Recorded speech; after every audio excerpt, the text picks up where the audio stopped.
This morning, you're going to meet one of your closest relatives. Many students going into colleges and universities assume that teachers are up there lecturing and just telling them the facts of a discipline. The teacher has a perspective. Everybody has a worldview.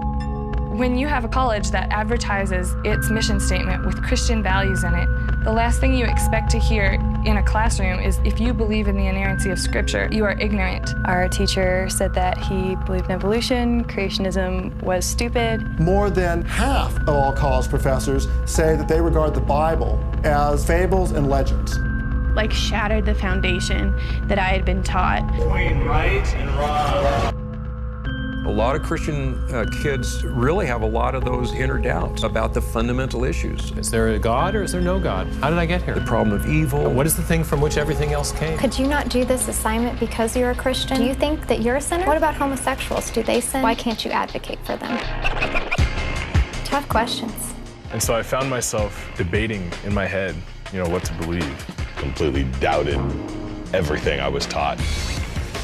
People just want to party. Alcohol. Drugs. Have another beer. See if you can take that girl home. I got really depressed and lonely. Fights. The scariest thing was waking up the next morning and not remembering about 11 hours of my life.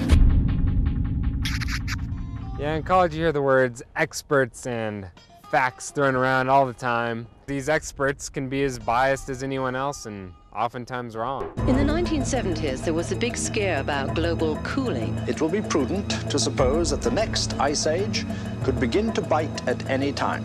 Doctors in every branch of medicine were asked, what cigarette do you smoke, doctor? The brand named most was Camel. But you've got to be willing to look at the evidence for yourself. You've got to be willing to question.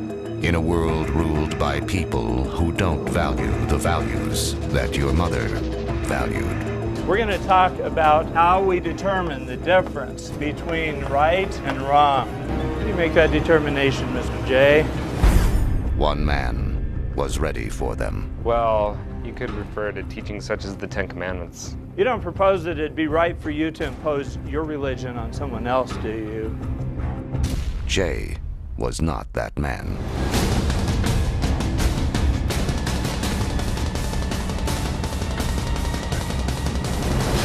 Based on actual events. Yeah, not being prepared, wouldn't recommend it.